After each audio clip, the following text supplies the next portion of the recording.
Tonight I want to invite and welcome Concord Nkabinde to a conversation of love and hope. Now, to many of you, Concord may be a familiar face, as he is part of our band as our bass guitarist at both Mizane and Antioch. But Concord is not just a regular musician. Concord has worked with many artists, including Arno Karstens, Freshly Ground.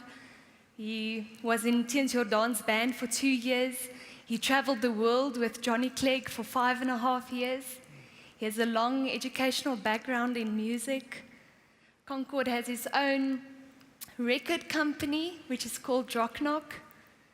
And just last weekend, Concord was invited to play at the launch of Nelson Mandela's new book, which he was busy writing just before his passing. And Given Makare, who was here last week, referred to Concord as one of the best, if not the best, bass guitarist in South Africa. Thank you. Now, Concord considers himself as an African voice speaking to the world. And Concord, it's such a privilege to have you here tonight. Welcome. Thank you. It's good to be here. Hello. So, Concord, would you tell us just a bit about yourself and your story? How much time have you got? Speak away. I was born and raised in Soweto. A family of 4, mom and dad and my brother. Both my parents were educators. So education was going to be forced down our throat one way or another, which I'm grateful for. But also growing up in a space where, as a child, you have these dreams, and the music bug caught me quite at an early age of my life. But when you look around in the community, there aren't role models that you could look up to within the music or the artistic space. But in addition to that, the arts or the careers that are not your usual one, being a teacher or a doctor, were not encouraged at all. And there weren't many people around us that pursued alternative careers. And added to that, my dad wasn't for the idea that I pursue music.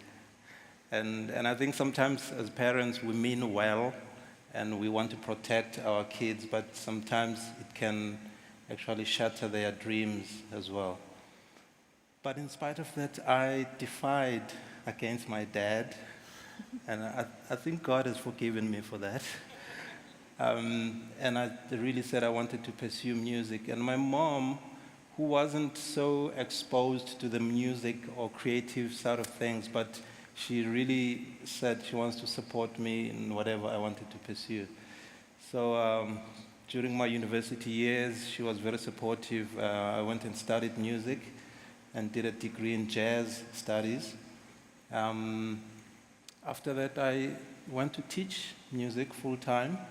But then I also was caught by the bug of being on the road and traveling with other musicians. So I started touring and having, have the privilege of meeting some of the musicians that you've mentioned.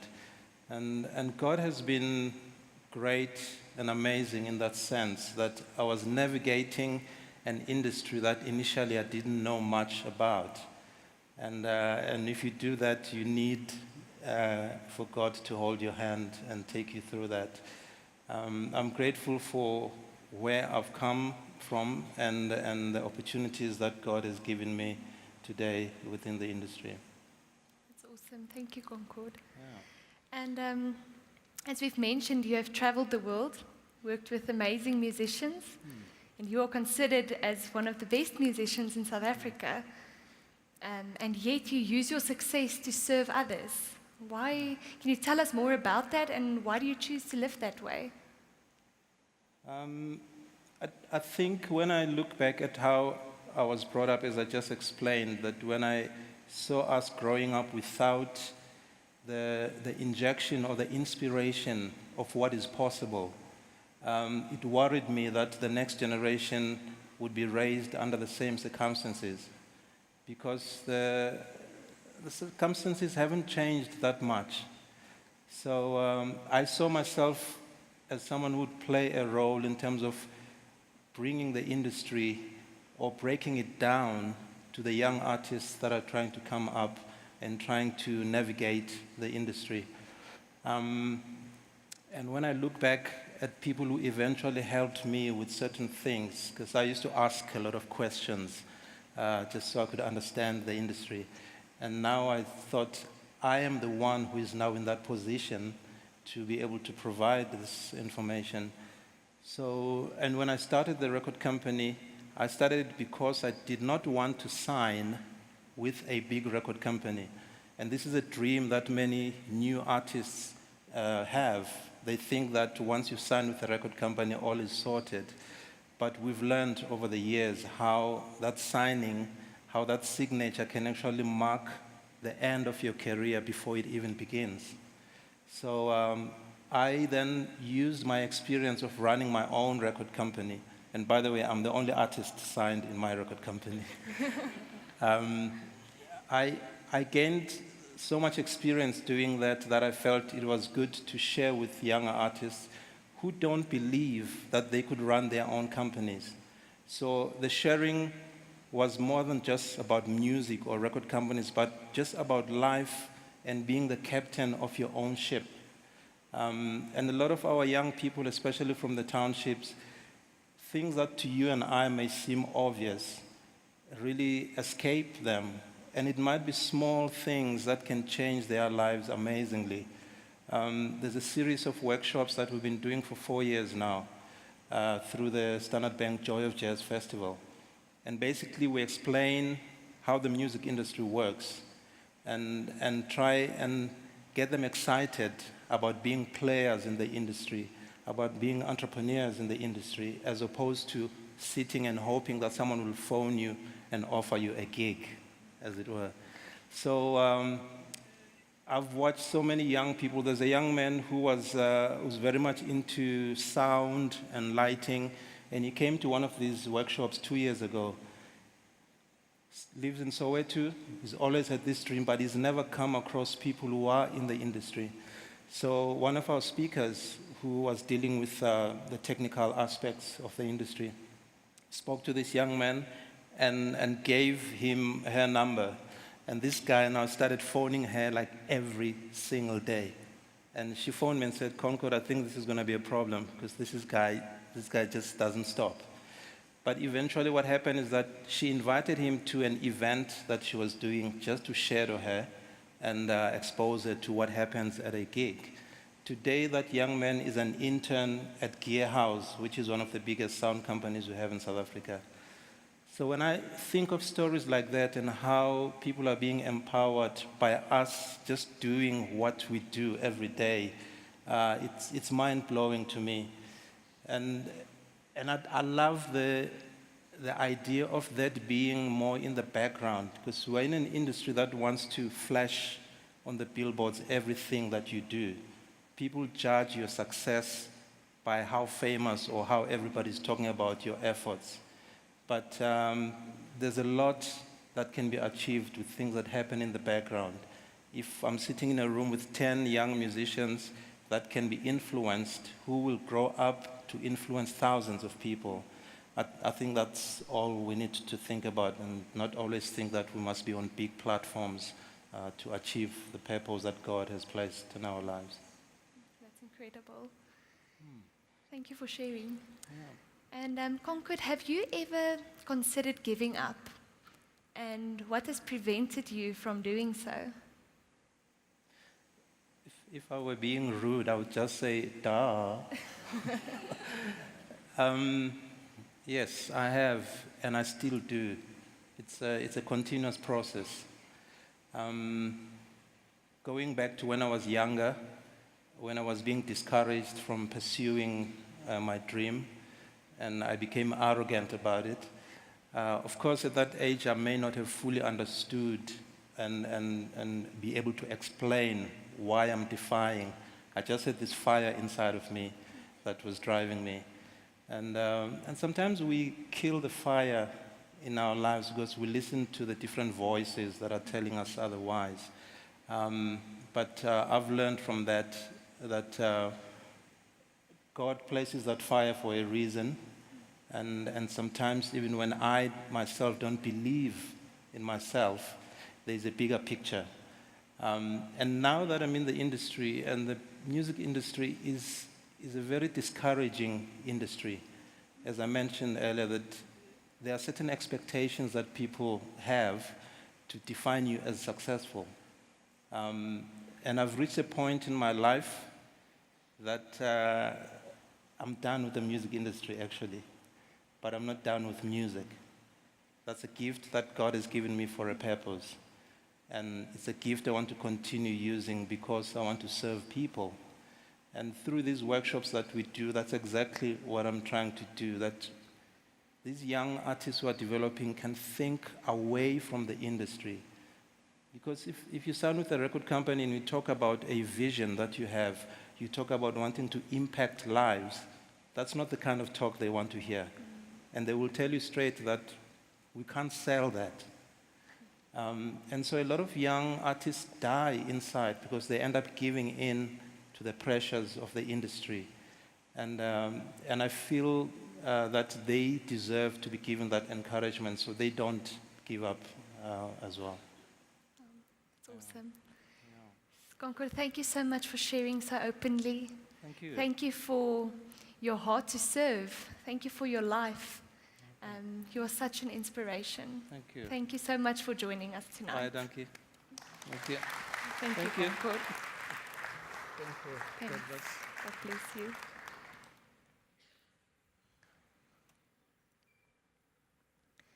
Concord se storie is een van hoop, een van inspirasie. Thank you, Jessie. Hy gee sy lewe om ander te dien, om vir ander 'n beter lewe te skep, om ander te help hulle drome uit te leef, waar dit soms moeilik is. Waar mense soms nie die resources het om hulle drome na te jaag nie. En hy gee sy tyd, en hy gee sy lewe om hoop te wees vir ander, om lig te wees vir ander. En daar's so baie mense wat hoop verloor het. So baie mense wat in pyn en seer en in moeilike omstandighede leef. Deidre het nou net hierdie beautiful liedjie van Pink gesing, waar hierdie mense uitroep, wat van ons? Mense wat seer het, mense wat hopeloos is, mense wat verwerp is, mense wat op soek is na antwoorde, mense wat uitroep en sê, help my, maar niemand antwoord nie. Niemand is daar nie. Niemand doen iets nie. Niks gebeur nie. En ons leef in 'n wêreld waar ons konstant gebombardeer word met stories en nuusberigte van seer, van pyn, van verwoesting, van geweld, van teleurstelling en onsekerheid en vrees. As ek net dink aan ons eie omgewing in die laaste maand, daar was die haalstorm en die tornado in die Wesrand, wat soveel skade en verwoesting gesaai het. Ek en Johan ry laasweek huis toe, en die pad is toegemaak, ons moet 'n ander pad omry, want daar was 'n gruisame ongeluk gewees. Ek lees in die week 'n berig op Facebook van 'n pastoor in ons omgewing, wat laasweek Sondag gekaap en vermoor is. Dis hier by ons. Hier seer net hier rondom ons. En die realiteit van dit alles is met die storm, die haalstorm en die tornado, is daar honderde mense beseer. Duisende mense het skade gely. Van ons wat hier sit, het skade gely as gevolg van daardie storm. Daar is duisende mense, veral die in informele nedersettings, wat geen reenkome meer het nie. Hulle huise is weggespoel, heeltemal verwoes deur die storm. As ek dink aan daai motorongeluk wat ek en Johan gesien het, is daar nou familielede wat by 'n hospitaalbed staan, gevul met vrees en onsekerheid. Gaan my geliefde okay wees? gaan hy of sy dit oorleef? Dink aan die pastoor wat vermoor is. Sy gesin wie se harte in stukke lê. Hoe 'n man en hulle pa en 'n seun so wreed weggevat is. En hulle sit met daai leemte. Hulle sit met daai seer. Hulle sit met daai vrae. Ek sien sy ma sit 'n post op Facebook en jy sien die angs en die woede en die onsekerheid en die pyn in haar post. Sy sê, nou is my seun net 'n statistiek in Suid-Afrika. Oral om ons sien ons hierdie stories. Oral om ons is hierdie realiteite van seer en van pyn, van hopeloosheid. Jy kan net in die straat ry en op die lamppaal advertensies sien jy boodskappe van moedeloosheid, boodskappe van teleurstelling, van seer, van pyn. En ek kyk op Facebook, ek vang myself en ek kyk na hierdie foto's, ek soek, ek wil sien hoe lyk, wat het gebeur met die storm, ek wil die skade sien wat aangedoen is. Ek soek die berig van die ongeluk, ek wil sien hoe die wrak van die karre lyk wat in die ongeluk was, en ek besef, dis net sensasie. Ek is nuuskierig. Ek word nie in my hart beweeg nie. Ek word nie geruk na die werklikheid van wat om my aangaan nie. Ek is desensitized teen die realiteite van die wêreld. En om desensitized te wees, beteken to make someone less likely to feel shock or distress at scenes of cruelty or suffering by overexposure to such things. Ons sien dit oral. Ons lees dit oral. Waar ons kyk is hierdie boodskappe van hopeloosheid en moedeloosheid, soveel so dat dit ons nie meer raak nie. Ons sien huise se dakke wat afgewaai is. Ons sien karre wat in slaggate lê. Ons sien wrakke van motorongelukke. Ons hoor verskriklike stories. Maar dit doen niks hier binne altyd nie, want daar's soveel stories. Daar's soveel seer. Niks word beweeg hier binne ons nie. En die uiteinde is, ons gee op. Ons verloor hoop. Ons gee moed op. En dis nie 'n doelbewuste, kognitiewe besluit wat jy sê, ag shame, dis nou maar hoe dit is, dis nou jammer, dit sak vir hulle, kom ek gaan aan nie, dankie tog is nie ek nie. Dis nie so tipe, ek gee nie om nie. Dit gebeur onbewustelik. Ons besef dit nie, want ons is so oorweldig met die goed wat rondom ons gebeur. Ons sien hierdie stories, maar dit doen niks nie. Want dit is oral waar ons kyk. Ons word nie geraak, ons harte word nie geruk dat ons oorgaan na aksie nie. Want ons voel, wat kan ek nou eintlik doen? Daar's te veel seer. Wat kan ek doen om verandering te bring? Of jy dink, iemand sal iets doen. Maar die verandering begin by ons. Die verandering begin by jou.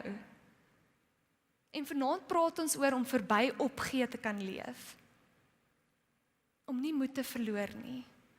Om nie hoop te verloor nie. Om nie op te gee nie. Om hoop te kan bring en 'n lig te kan wees vir die wat wil opgee. Vir die wat dalk al reeds opgegee het. En Jesus gee hierdie uitnodiging wanneer hy mense leer hoe om 'n Christen te wees in Matteus 5 vers 13 tot 14 en hy sê, julle is die sout wat die aarde 'n beter plek moet maak. Maar as die sout verslaan het, kry jy dit op geen manier weer sout nie. Dit is totaal onbruikbaar. Al waarvoor dit goed is om buite op die straat uitgegooi te word en deur die mense platgetrap te word. Julle is die lig wat die wêreld moet verlig. 'n Stad wat bo op 'n berg lê, kan mos nie weggesteek word nie. Verder in die skrif dan sê hy, sal jy 'n lamp aansteek en hom onder 'n emmer sit? Nee, jy sit hom op 'n lampstander, dan gee hy vir die hele huis lig. En dis die uitnodiging, dat ons 'n helder lig moet wees, wat helder in die wêreld straal, wat vir die wat nie lig kan sien nie, die wat nie lig het nie, dat ons vir hulle lig kan bring. Maar hoe doen ons dit? Hoe leef ons verby opgee? Hoe bring ons hoop? Om verby opgee te leef, moet ons eers kan uitfigure, wat is hoop? Hoe bring ek hoop? Hoe lyk dit? Nou hoop is nie 'n wens nie. Baie keer dan sê ons, ek hoop nie dit reën môre wanneer ons strand toe gaan nie. Of wanneer jy ry by die werk en sê, ek hoop nou nie ek gaan in verkeer sit nie. Dis nie hoop nie. Hoop is 'n vertroue dat daar lig gaan wees, al lyk alles om my nou donker. Dis 'n vertroue dat daar 'n uitkoms gaan wees, al lyk alles nou soos 'n doodloopstraat. Om hoop vir ander mense te bring, is om hulle te help om dit te kan voel, dit te kan sien. Om hoop vir ander mense te bring, is om die las vir hulle so bietjie ligter te maak. Om hulle te help dra, wanneer die lewe soms te swaar raak. En ons kan dit doen, deur te begin, deur te doen wat ons kan, met wat ons het. En baie keer dink ons moet hierdie groot goed gaan doen. Ons moet nou mense, wie se huise deur die storm verwoes is, gaan vervang, of het gaan regmaak. Ons dink ons moet skole en kerke gaan oprig en bou, vir mense wat dit nie het nie. Ons dink ons moet hawelose skuilings skep vir mense wat nie heenkome het nie. Ons dink ons moet duisende rande gee vir die in nood. Ja, ek weet nie van jou nie, maar dit laat my somme moed verloor. Want dit voel so groot. Dit voel onmoontlik. Ek het 'n voltydse werk. Ek het nie die finansies om dit te doen nie, en ek sal nie eers weet waar om te begin nie. So dan los ek dit eerder. Ek gee maar net op. En ek sê eerder nie. Maar ons kan hoop bring, ons kan 'n lig wees, wanneer ons doen wat ons kan, met wat ons het, waar ons is. Soos wat ek op Facebook besig is om te lees oor hierdie storm, en al die goed wat gebeur, kom ek op 'n berig af van, ekskuus julle,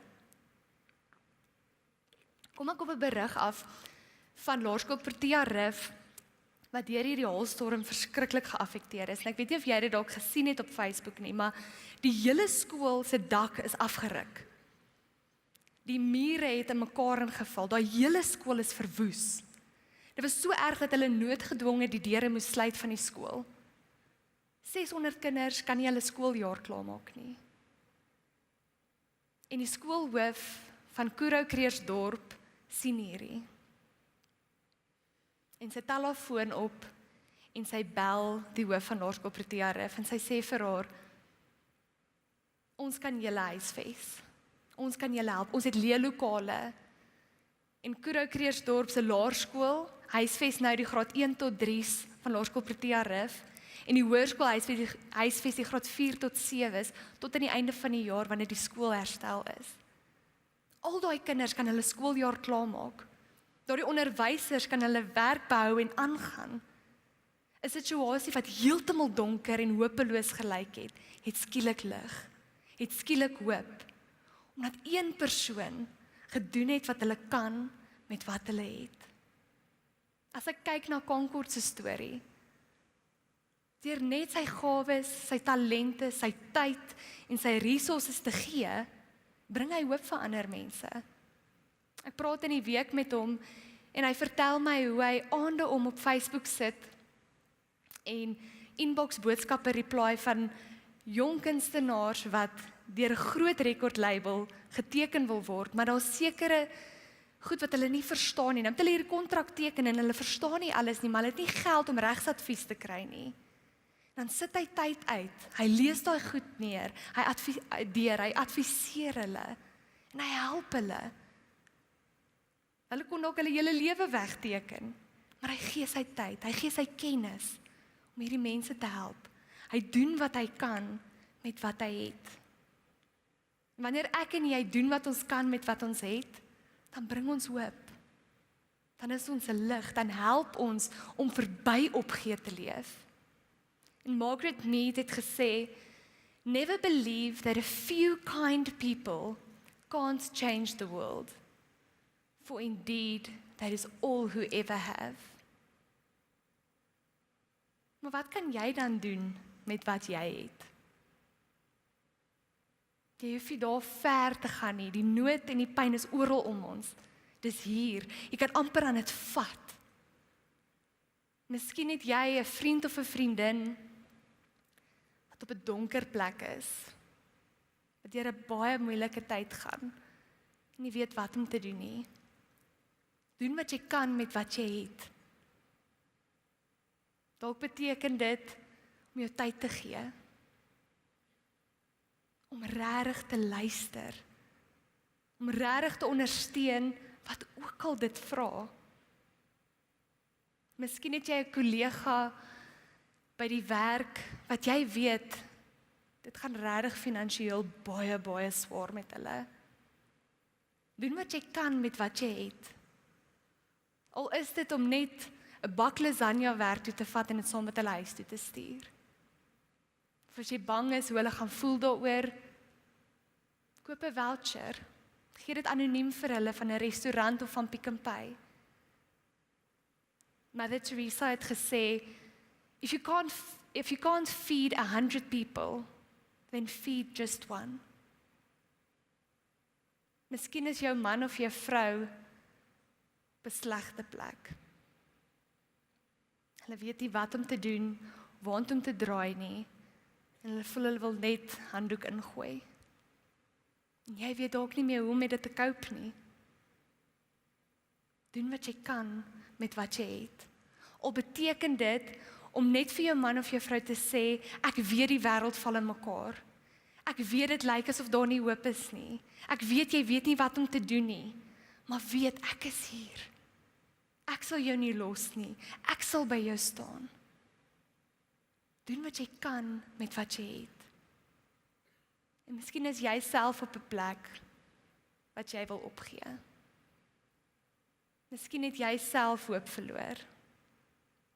Miskien is jy in 'n verhouding en jy weet nie wat om te doen nie. Jy weet nie wat er kan toe nie. Miskien is dit 'n verhouding wat verbreek is.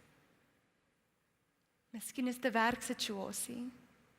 Dalk is jy net op 'n slegte, donker plek. Doen wat jy kan met wat jy het en waar jy is. Wat beteken dit? Maak jou hart oop teenoor die Here en sê, Here, ek weet nie meer nie. Ek kan nie meer nie. Ek weet nie hoe om hoop te vind nie. Ek weet nie hoe om hoop te sien nie. Ek wil opgee. Help my. So waar is jy? Is jy op 'n plek wat jy kan hoop bring? Wat jy voel, Here, ek wil 'n lig wees. Of is jy op 'n plek wat jy sê, Here, ek weet nie. Ek self kan nie eers die hoop sien nie. Ek wil jou uitnooi, vat dit na God toe. As jy sê, Here, ja, ek wil hoop bring, dan gaan hy jou help. Hy gaan saam met jou verby opgee leef. En as jy voel, ek het nie hoop nie, dan gaan hy saam met jou in die donker soek na lig en na hoop. Hy is die een wat sê, ek sal jou nooit teleurstel nie. Ek sal jou nooit los nie. Hy is die een wat in die dal van doodskade wees saam met ons gaan. Hy wag nie vir ons aan die einde of sê vir ons sterkte in die begin nie. Hy gaan saam met ons deur dit, totdat ons lig kry, totdat ons hoop sien. En vanaand is daar 'n uitnodiging vir jou. En die diens is nou verby. As jy graag wil uitgaan en gaan kuier, daar buite op die piazza, daar's kos, is jy welkom om dit te doen. Maar as jy vanaand voel, ek wil reageer, dan wil ek jou uitnooi om na vore toe te kom. Die band gaan 'n lied net in die agtergrond sing. Ek wil jou nooi om 'n kers te kom aansteek. As jy sê, Here, ek hoor hierdie uitnodiging. Ek wil 'n lig wees wat vir ander lig bring. Ek wil hoop bring. Ek wil my lig laat skyn. Kom steek jou kers aan. En as jy sê, Here, hoe moet ek hoop bring as ek hoop verloor het? Hoe moet ek 'n lig wees as my hele lewe donker is? Dan wil ek jou ook uitnooi. Kom steek 'n kers aan as 'n simbool wat sê, Here, ek wil weer hoop. Ek wil weer die lig sien. Kom help my. bring vir my weer hoop. Jy is welkom om na vore toe te kom.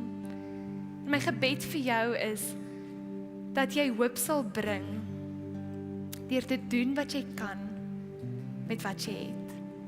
Dat jy hoop sal ontvang en ervaar, deur te doen wat jy kan, met wat jy het. Ontvang God se seën. Die liefde van God die Vader, die genade van sy Seun Jesus Christus en die vriendskap van die Heilige Gees is en bly met jou waar ook al jy gaan. Amen.